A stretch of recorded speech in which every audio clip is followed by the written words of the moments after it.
The night shift at Earth's Deep Space Monitoring Station was usually quiet. Tonight was different.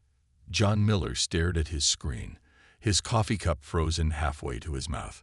The patterns he saw made no sense, or rather, they made too much sense. "Sir," he called out, his voice steadied despite his racing heart. "You need to see this." Station Chief David Walker crossed the room in quick strides. He'd been working at the station for 20 years, and he'd never heard that tone in John's voice before.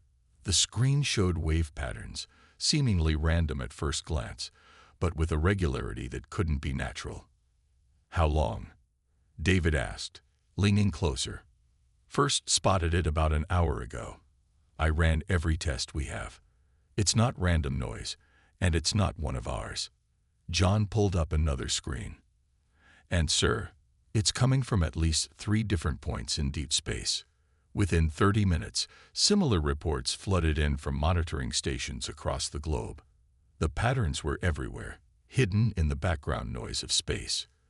Communications that had been going on right under their noses, perhaps for years. Admiral James Thompson stood before the hastily assembled Global Defense Council, his weathered face illuminated by the giant screen behind him.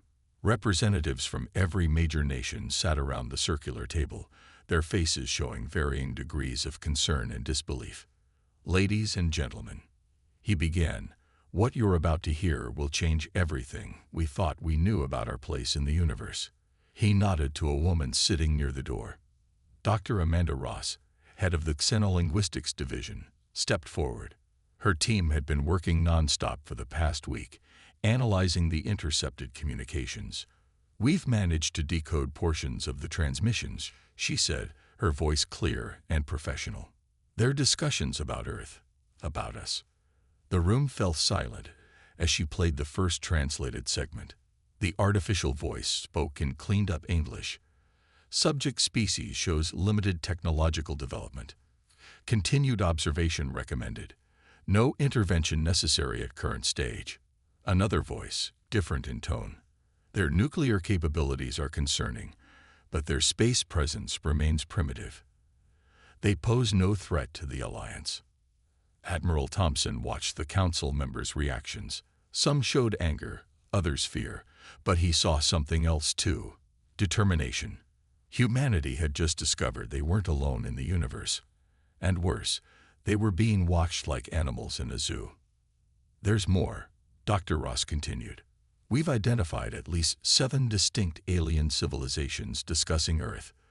They've been monitoring us, studying us, and," she paused, "dismissing us as primitive." The Chinese representative leaned forward. "They don't know about Project Shield." "No," Admiral Thompson answered, allowing himself a small smile. "They don't know about a lot of things. Our observers have confirmed that their monitoring stations are only detecting what we want them to see." The Russian representative tapped her fingers on the table. "How long have they been watching?" "Based on the communication patterns, at least 50 years, Dr. Ross replied. "But they've missed the most important part of their observations." Admiral Thompson nodded. "They've been so busy watching our civilian space program, our public technological development, that they completely missed what we've been doing in the shadows. They don't know about the quantum drives. They don't know about the defense grid. And they certainly don't know about our ability to intercept and decode their transmissions." The room buzzed with quiet conversations. The Indian representative raised his hand. "What do you propose, Admiral?" Thompson's face hardened with determination. "I propose we send them a message. Not a greeting, not a plea for recognition, but a warning. It's time to let them know that we're not just some primitive species to be studied and dismissed. We've been watching them watch us, and we're ready for whatever comes next." The council chamber fell silent as the implications sank in. Humanity had been playing a long game without even knowing their opponents, and now it was time to show their cards. "All in favor?" the council president asked. The vote was unanimous. Earth would reveal itself not as a primitive civilization stumbling toward the stars, but as a quiet giant that had been biding its time, building its strength in secret. The message to the stars would be clear: "We're ready, we're waiting, and were not to be underestimated. Deep beneath the Rocky Mountains, Commander Kate Anderson walked through a facility that officially didn't exist. Her footsteps echoed off steel walls as she made her way to the central command room. Today was the day they would finally reveal Project Silent Shield to the world's military leaders. The blast doors opened with a soft hiss. Inside, technicians moved between glowing screens, monitoring a defense network that spanned the entire solar system. What the aliens saw as empty space was actually filled with humanity's hidden sentinels. "Status report," Kate called out as she reached the main platform. "All systems green, Commander," replied Jack, her chief technical officer. "The quantum grid is running at full capacity, and our stealth systems are working perfectly. The alien observation posts haven't detected a thing." Kate nodded, checking her watch. The military delegation would arrive in 30 minutes. For years, they had maintained this charade of technological limitations, letting the aliens think Earth was decades behind where they actually were. Above ground, a convoy of black vehicles wound its way through the mountain roads. Inside one of them, Admiral Thompson reviewed the briefing files one last time. Beside him sat General Mark Roberts, who still looked skeptical about everything he'd been told. "You're telling me," the general said, "that we've had faster-than-light sensors this whole time?" Thompson smiled. "That's just the beginning. Remember all those failed rocket launches over the past decade?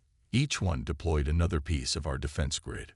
While they watched our rockets explode, they missed what we were really doing."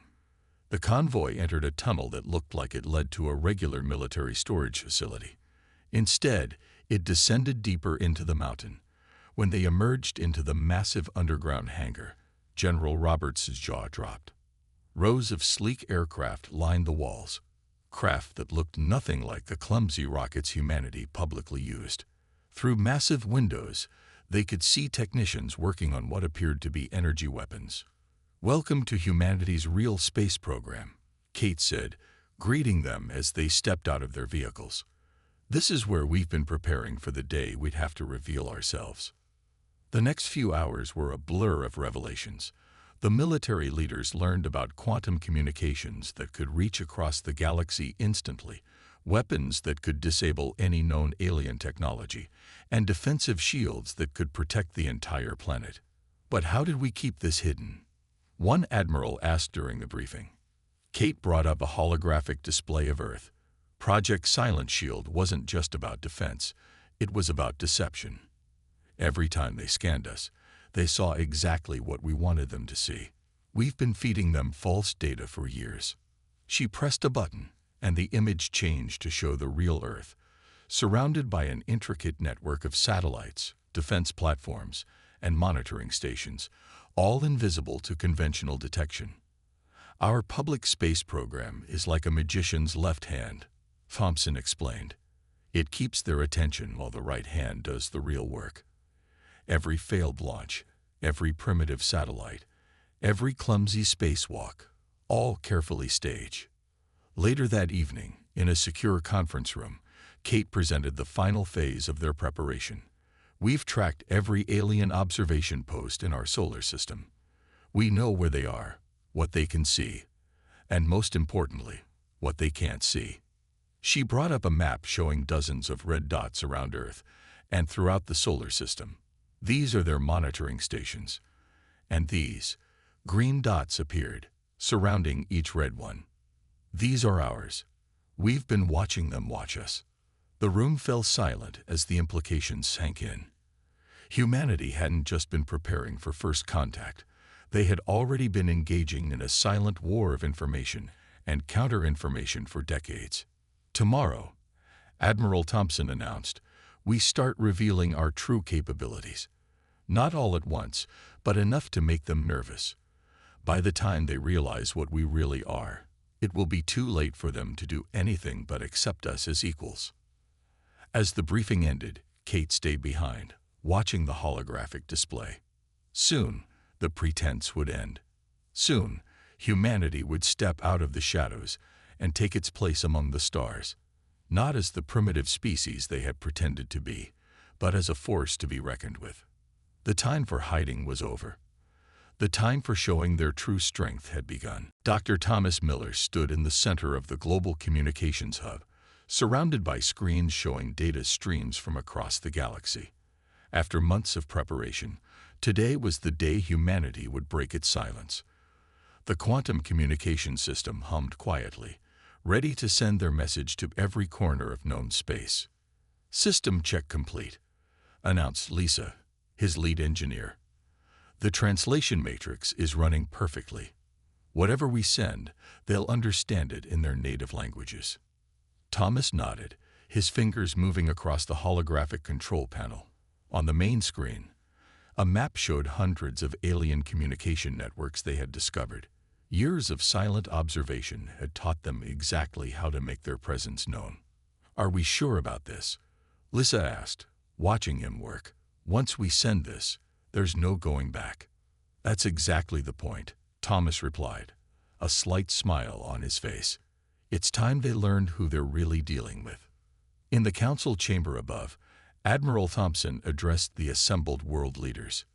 Behind him, a massive screen showed the prepared message translated into 20 different alien languages. "The message is simple," he explained. "We're not announcing ourselves as newcomers begging for attention. We're revealing ourselves as equals who have been watching them all along." The room was tense with anticipation. Decades of preparation had led to this moment. "Begin transmission," Thompson ordered.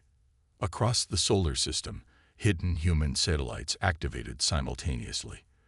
The message would come from everywhere at once, using technology the aliens thought humanity was centuries away from developing. Thomas pressed the final command sequence. The quantum network activated, and humanity's message began its journey across the stars. "To all observing species, we have watched you watching us. We have listened to your discussions about our primitive civilization. We have tracked your observation posts and monitored your communications. Your assessment of Earth's capabilities has been incomplete. To demonstrate, attached to this message is a detailed map of every cloaked observation post you have placed in our solar system, including those you thought were undetectable.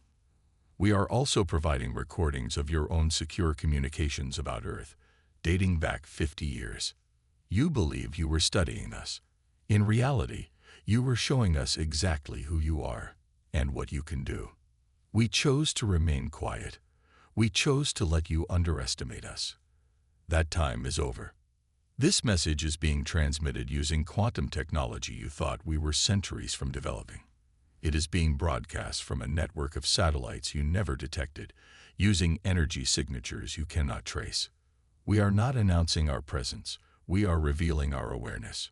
Earth is not your research subject. We are not your experiment. We are your equals, and it's time you understood that. To prove this is not an empty claim, watch your observation posts carefully in the next hour. You will observe a demonstration of capabilities we have chosen to reveal. Consider this a courtesy notice. There is much more we have chosen not to reveal yet. We are prepared for peace. We are also prepared for anything else. The choice of how to proceed is yours. Humanity." As the message streamed out across space, Thomas activated the second phase. Around the solar system, hidden human satellites began emitting energy signatures that made them visible to alien sensors.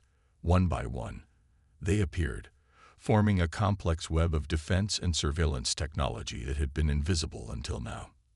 In the council chamber, they watched as their sensors detected the first reactions. Alien observation posts throughout the solar system suddenly went dark as their operators realized they had been compromised. "Message successfully delivered to all targeted networks," Thomas reported. "We're already detecting increased communication activity among their species. They're talking about us." Admiral Thompson stood at the window, looking up at the sky.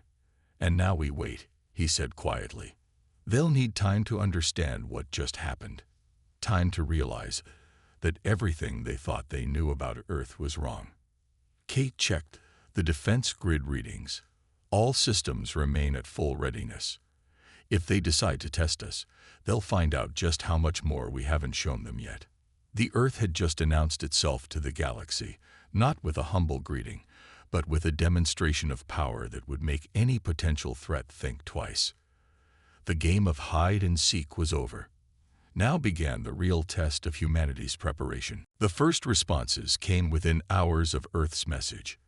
In the global communications hub, Thomas watched as alien transmissions poured in from all directions. Some were panicked, others angry, but all of them showed the same thing. No one had expected this. "Look at this," he called to Admiral Thompson, who stood nearby. 3 of their largest observation posts are completely shutting down. They're running away. Thompson allowed himself a small smile. They're not used to being the ones who get surprised. The main screen lit up with a priority alert. One of the alien signals was stronger than the others, broadcasting directly toward Earth on all frequencies. The translation matrix began working immediately. "This is the High Council of the Galactic Alliance." The message began. "Your transmission has been received. We request immediate clarification of your capabilities and intentions." "They're trying to sound calm," Kate observed from her security station. "But look at their energy readings. Their entire defense network just went to high alert." In the council chamber, Earth's leaders gathered again to craft their response. The room was tense but confident. Everything was going according to plan. "We don't clarify anything," Thompson said firmly. "Let them wonder. Let them worry." Instead of a direct response, they activated the next phase of their plan. Around the solar system, previously hidden defense platforms began powering up, one by one. Each one gave off just enough energy to be detected, but not enough to reveal its true capabilities. The alien communications erupted with new activity. "They're detecting our defense grid activation," Thomas reported, reading the incoming signals. "Most of their observation posts are pulling back to the outer solar system. They think we're preparing to attack." "Perfect," Thompson replied. "Time for the next demonstration." Kate stood at her command console, entering the codes that would reveal one of humanity's most impressive achievements. In the space between Earth and Mars, dozens of quantum gates flickered into view. Technology that the aliens had thought impossible for humans to develop was now clearly visible to their sensors. The Alliance's response was immediate. "Cease activation of unknown technology immediately.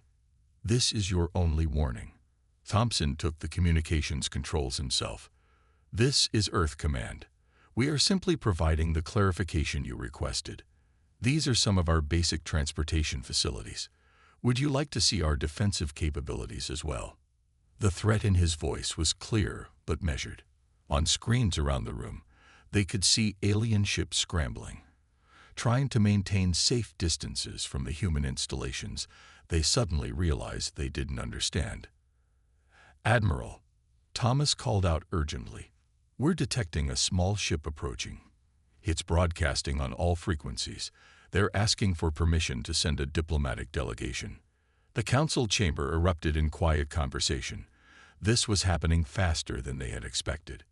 "They're scared," Kate observed. "All their military vessels are holding position at the edge of the system. This is just a civilian diplomatic ship." Thompson nodded slowly. "Tell them they can approach." But first, he turned to his console and activated one more sequence. Around the diplomatic vessel, small points of light winked into existence, automated defense platforms that had been there all along, completely undetected until now. "Just so they understand the situation clearly," he said. The alien ship slowed, obviously surprised by the revelation of more hidden technology. Their next transmission was noticeably more respectful. "We appreciate your demonstration of capabilities. Our diplomatic team is prepared to discuss terms of mutual recognition and cooperation." Thompson looked around the room at Earth's leaders. They had planned for this moment for decades, but the reality was still overwhelming. Humanity had just forced its way onto the galactic stage, not through violence, but through careful planning and a show of strength that couldn't be ignored. "Let them dock at the lunar facility," he ordered. "It's time they saw what else we've been hiding." As the alien ship approached, everyone in the room knew that the balance of power in the galaxy had just shifted. Earth wasn't asking for a place at the table. It was taking one and daring anyone to object. The lunar facility gleamed under Earth's light, its true form finally revealed to outside eyes. Professor Robert White watched through the observation window as the alien diplomatic ship docked. After decades of studying alien psychology, he was about to meet his subjects face to face. "Remember," Admiral Thompson said beside him, "we're not here to make friends. We're here to make them understand." The airlock cycled, and 3 alien representatives entered the station. They walked on 2 legs, but their blue-tinted skin and large eyes marked them as clearly non-human. Robert noted how they tried to hide their surprise at the facility's advanced technology.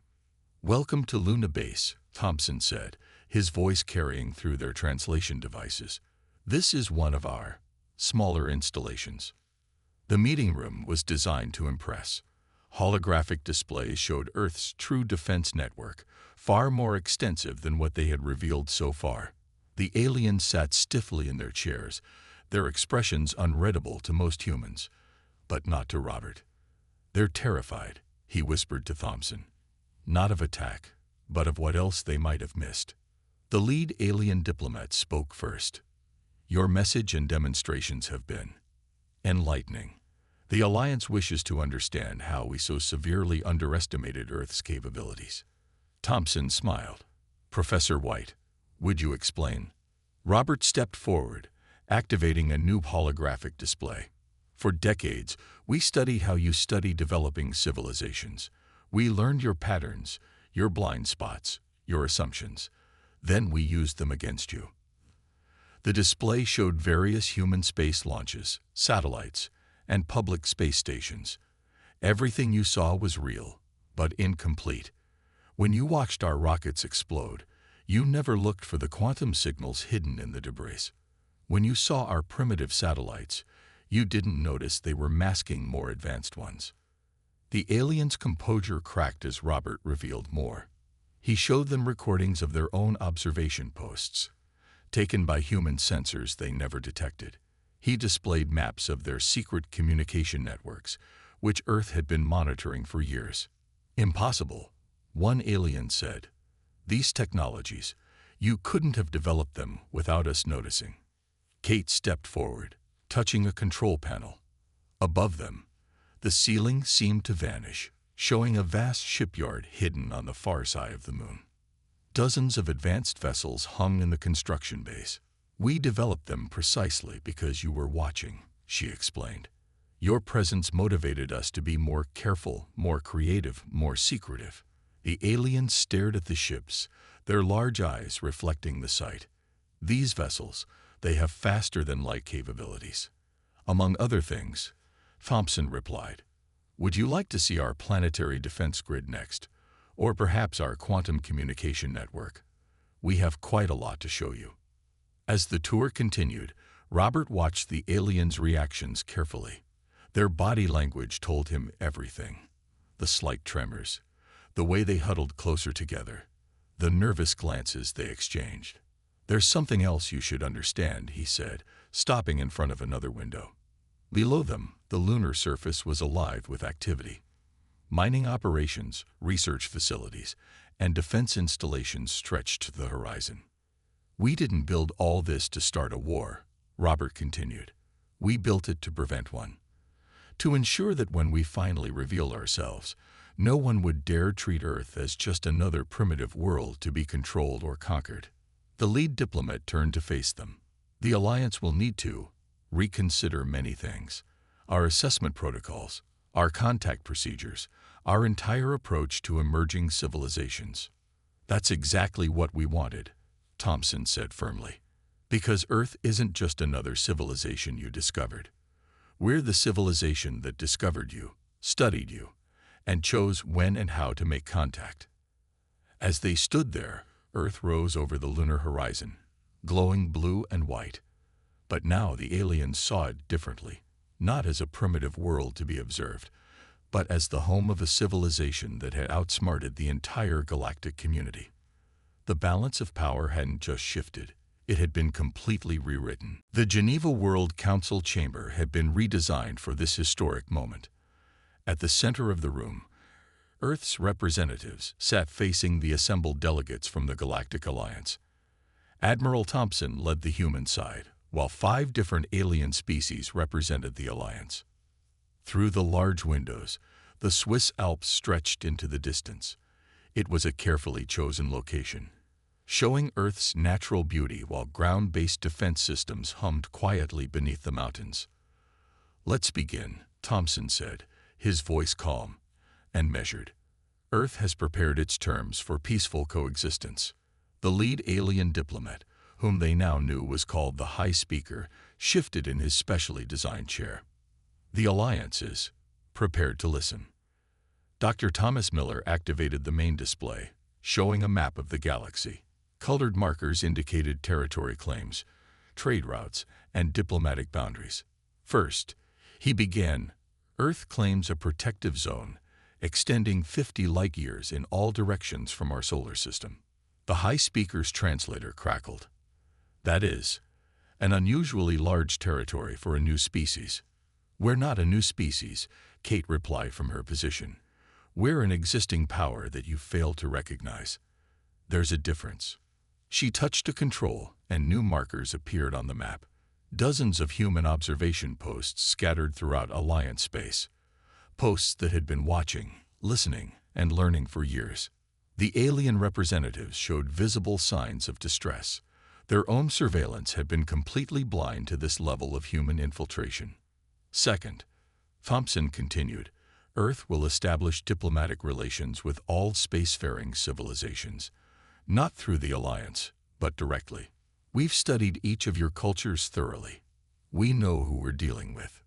Professor Robert White brought up detailed files on each alien species present, their histories, cultures, and secret conflicts that they thought no one else knew about. "How did you?" one of the alien delegates started, then fell silent. "We've been very good listeners," Robert said with a slight smile. "When you think no one is watching, it's amazing what you reveal." The negotiations continued through the day. Earth presented its terms clearly and firmly. Recognition as a major power, access to galactic trade routes, and most importantly, the right to protect other developing civilizations from unwanted interference. "We've watched how the Alliance treats emerging worlds," Thompson explained. "That stops now. Earth will serve as a guardian for these civilizations, ensuring they develop at their own pace." The High Speaker leaned forward. "You would challenge the Alliance's authority?" "No," Thompson replied. "We're informing you of how things will be from now on. The choice is simple. Accept Earth as an equal partner with its own sphere of influence, or—" He let the sentence hang. Everyone in the room knew about the defensive capabilities Earth had revealed, and suspected there was much more they hadn't shown yet. As the sun set behind the Alps, the final points were settled. The Alliance would recognize Earth's status and territory. Human ships would have free passage through Alliance space, and most importantly, Earth would have a seat on the Alliance's High Council. "One last thing," Thompson said as the meeting drew to a close. "Those observation posts you still have hidden in our solar system, the ones you think we haven't found yet, they need to be gone within 24 hours. The alien delegates exchanged uncomfortable looks. None of them had known those posts still existed. But of course, the humans had known all along. Later that evening, looking out over the peaceful mountain landscape, Admiral Thompson stood with his team. "Do you think they'll honor the agreement?" Kate asked. "They don't have a choice," Robert replied. "We've shown them enough to be feared, but not so much that they feel threatened. It's a perfect balance." Thompson nodded. "Tomorrow, we begin establishing our embassies across the galaxy. Human ships will officially enter Alliance space, and will start protecting those developing worlds." The stars began appearing in the darkening sky, but now they didn't look distant and mysterious. They looked like humanity's new neighborhood. Earth had claimed its place among the stars not through war or violence, but through patience, intelligence, and the carefully planned revelation of power. The age of hiding was over.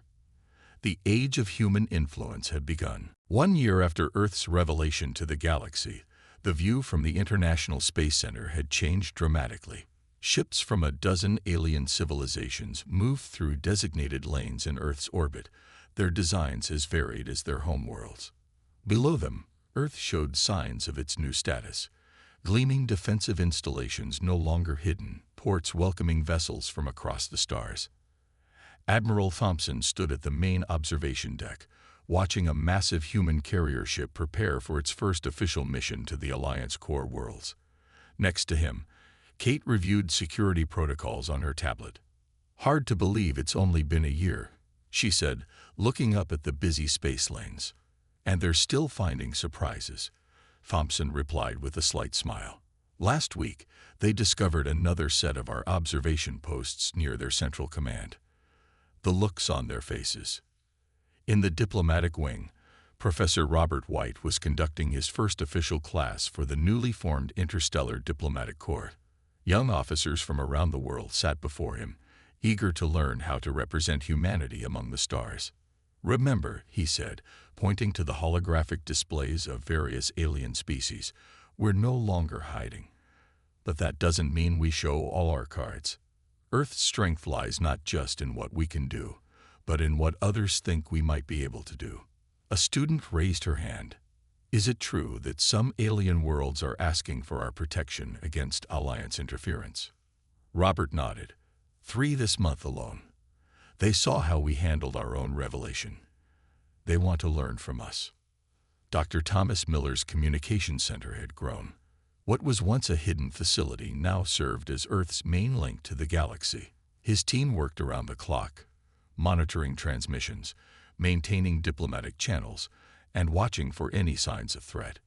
Another request from the Alliance Science Council, one of his operators called out.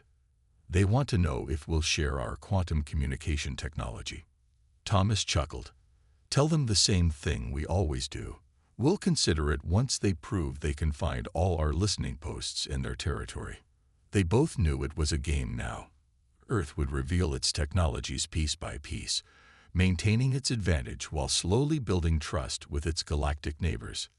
In orbit around Mars, Kate supervised the construction of the first official galactic embassy. The massive structure would house representatives from every recognized spacefaring civilization. But its design included features that only humans knew about: defensive systems and monitoring equipment hidden beneath its diplomatic exterior. "Old habits die hard," she murmured, watching workers install what appeared to be decorative panels that actually contained advanced sensor arrays. Her tablet beeped with an urgent message. Another developing civilization had been discovered by the Alliance, but this time, Earth's observers had found them first. They would have a chance to protect this young species, to ensure they had the same opportunity Earth had taken for itself. Back on Earth, Admiral Thompson stood before the World Council one last time. After a year of successful transition, he was ready to step down, to let younger leaders guide humanity's new path among the stars. "We've achieved what we set out to do," he told them. "Earth is not just recognized. We're respected. Feared, perhaps, but also admired. Other worlds look to us now, not as primitives who finally caught up, but as pioneers who changed the rules of the game." He brought up a final display, a map showing human influence spreading across the galaxy. Green dots marked their official embassies, blue ones showed their hidden observation posts, and red ones indicated the developing worlds now under Earth's protection. "We've created something new," he continued. "A power based not on conquest or domination, but on patience, intelligence, and the careful use of knowledge. We've shown the galaxy a different way to be strong." As his speech ended, news came in from the outer solar system. The last known alien observation post was finally being dismantled. Its operators had just found out about its existence, and about the human sensors that had been watching it for the past 20 years. Earth had changed the galaxy's rules. The old powers were learning to adapt to a universe where humans were not just participants, but leaders. And somewhere out there, young civilizations were growing, developing, dreaming of the stars, protected by a guardian they didn't even know they had. The age of human secrecy was over. The age of human leadership had begun.